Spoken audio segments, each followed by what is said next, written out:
Hello नमस्कार आप सभी को। आज की इस वीडियो में बात करते हैं कि माइटोकॉन्ड्रिया क्या होता है एंड माइटोकॉन्ड्रिया को हम पावर हाउस क्यों कहते हैं। तो इन सभी बातों को हम इस वीडियो में बात करेंगे कि माइटोकॉन्ड्रिया को हम पावर हाउस क्यों कहते हैं। तो आइए समझते हैं कि माइटोकॉन्ड्रिया क्या है। तो माइटोकॉन्ड्रिया की बात करें तो माइटोकॉन्ड्रिया का जो शेप होता है वह सिग शेप एंड सिलेंड्रिकल शेप होते हैं। एंड इसकी बात करें और माइटोकॉन्ड्रिया के बारे में कि माइटोकॉन्ड्रिया क्या होता है। तो माइटोकॉन्ड्रिया जैसे आप समझिए कि माइटोकॉन्ड्रिया को हम क्या बोल रहे हैं। माइटोकॉन्ड्रिया को हम कह रहे हैं पावर हाउस। क्यों कहते हैं? क्योंकि माइटोकॉन्ड्रिया में जो होता है, माइटोकॉन्ड्रिया में एरोबिक रेस्पिरेशंस होते हैं। माइटोकॉन्ड्रिया में एरोबिक रेस्पिरेशन होता है, जिसके कारण एरोबिक रेस्पिरेशन के कारण क्या होता है, क्या होता है, एनर्जी प्रोड्यूस होता है। एनर्जी प्रोड्यूस होता है किस फॉर्म में? एटीपी के फॉर्म में। और एनर्जी प्रोड्यूस होने के कारण इन फॉर्म ऑफ एटीपी, इसको माइटोकॉन्ड्रिया को हम पावर हाउस कहते हैं। माइटोकॉन्ड्रिया को हम पावर हाउस क्यों कह रहे हैं? क्योंकि इसमें एनर्जी प्रोड्यूस होता है in the form of ATP. ठीक है। और अगर आगे बात करते हैं माइटोकॉन्ड्रिया क्या होते हैं, तो माइटोकॉन्ड्रिया में डबल मेम्ब्रेन स्ट्रक्चर होते हैं। माइटोकॉन्ड्रिया में कैसा स्ट्रक्चर होता है? Double membrane structure. एक आउटर होते हैं और दूसरा इनर होते हैं। अगर आउटर की बात करें तो आउटर जो होता है वह कंटिन्यूअस स्ट्रक्चर होता है। आउटर में कैसा स्ट्रक्चर होता है? आउटर में कंटिन्यूअस होता है। और इनर होता है, इनर जो होता है डेंस, इनर जो होता है, इनर वह इनफोल्डिंग स्ट्रक्चर होते हैं। इनफोल्डिंग स्ट्रक्चर जिसको हम क्रिस्टी बोलते हैं। क्रिस्टी क्या करता है? इनर जो होता है, इनर कैसा होता है? इनर इनफोल्डिंग होता है जिसको हम क्रिस्टी बोलते हैं। और क्रिस्टी क्या कराता है कि सरफेस एरिया को बढ़ाता है। कैसा? सरफेस एरिया को बढ़ाने में हेल्प करता है। तो पूछा जाएगा क्वेश्चन कि माइटोकॉन्ड्रिया के इनर मेम्ब्रेन जो होते हैं और कौन सा ऑर्गन स्ट्रक्चर होते हैं जो सरफेस एरिया को बढ़ाने में मदद करता है, हेल्प करते हैं, तो वो क्रिस्टी होता है। आइए बात करते हैं कि जो इनर माइटोकॉन्ड्रिया के इनर मेम्ब्रेन में और कौन से सब्सटेंस मिलेंगे। तो माइटोकॉन्ड्रिया के इनर मेम्ब्रेन्स में अगर बात करें सब्सटेंस की, तो सब्सटेंस डेंस होमोजेनस सब्सटेंस होते हैं। डेंस होमोजेनस क्या होते हैं? सब्सटेंस होते हैं जिसको मैट्रिक्स बोलते हैं। क्या बोलते हैं? मैट्रिक्स। मैट्रिक्स में क्या होते हैं? मैट्रिक्स में जैसे आप बात करें तो मैट्रिक्स में सिंगल सर्कुलर डीएनए मॉलिक्यूल्स मिलेंगे। सिंगल सर्कुलर डीएनए मॉलिक्यूल्स मिलते हैं। आरएनए मॉलिक्यूल्स मिलेंगे। आरएनए में तीन पार्ट्स होते हैं। एक होते हैं आरआरएनए जिसको हम राइबोसोमल आरएनए बोलते हैं।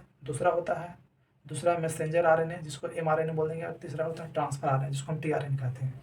एंड इसके साथ साथ और राइबोसोम्स भी मिलते हैं। राइबोसोम्स इसमें 70s मिलते हैं। राइबोसोम्स कौन से राइबोसोम्स मिलेंगे? 70s।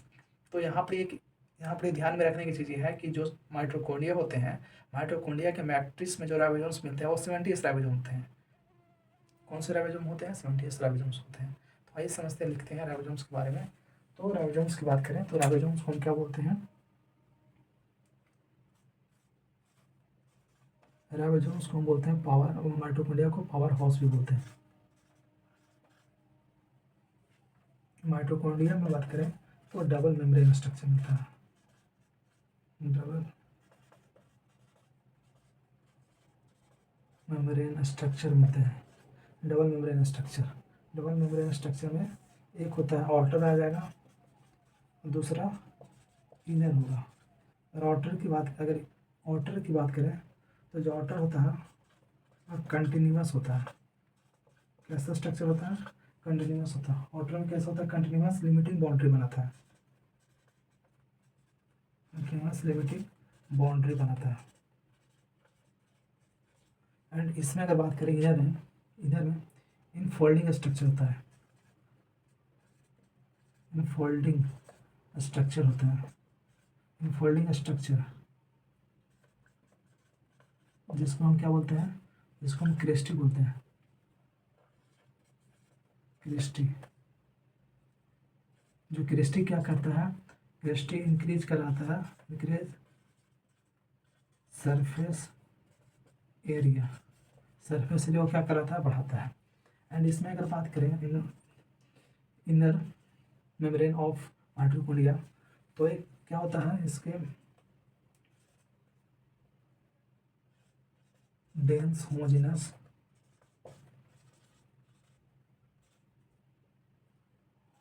क्या होते हैं? सबस्टांस होते हैं। इस सबस्टांस को हम क्या कहते हैं? मैट्रिक्स। इस सबस्टांस को क्या बोलते हैं? मैट्रिक्स। एंड मैट्रिक्स में जो होते हैं, मैट्रिक्स में क्या क्या मिलते हैं? तो मैट्रिक्स में फर्स्ट मिलते हैं, मैट्रिक्स में मिलेंगे सिंगल सर्कुलर डीएनए मॉलिक्यूल्स मिलते हैं, मॉलिक्यूल मिलेंगे। दूसरा आरएनए मॉलिक्यूल्स मिलते हैं, आरएनए मॉलिक्यूल, आरएनए में RNA, mRNA and tRNA RNA मिलते हैं। एंड थर्ड राइबोसोम्स मिलेंगे,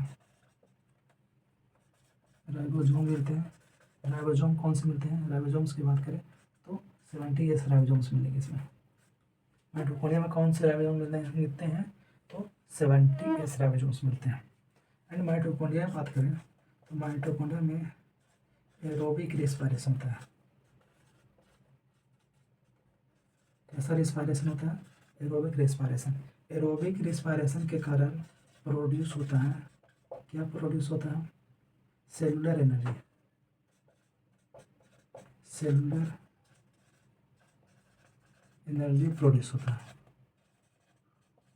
in the form of ATP. ATP के फॉर्म में क्या प्रोड्यूस होता है?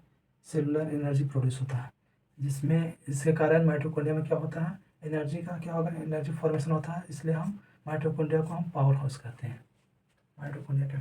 एंड इसकी अगर शेप की बात करें, इसका स्ट्रक्चर कैसा होता है, कैसा होता है? शेप या फिर सिलेंड्रिकल,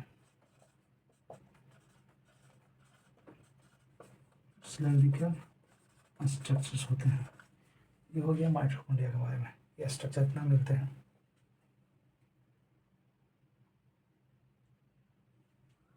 एंड ये जो क्या होता है माइटोकॉन्ड्रिया, एक हो गया माइटोकॉन्ड्रिया में डबल मेम्ब्रेन स्ट्रक्चर मिलते हैं, एक आउटर एंड एक इनर होते हैं।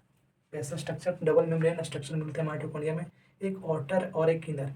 तो दो मेम्ब्रेन के जो स्पेस होते हैं, दो मेम्ब्रेन के बीच में क्या होता है? स्पेस होते हैं। उस स्पेस को हम क्या बोलते हैं? लुमेन बोलते हैं। तो इनके बीच में जो डबल मेम्ब्रेन होते हैं, इनके बीच में क्या होते हैं? स्पेस होते हैं, स्पेस होते हैं, उसको हम लुमेन बोलेंगे। क्या बोलते हैं उसके? उस स्पेस को हम लुमेन बोलते हैं, उस स्पेस को क्या बोलते हैं? लुमेन।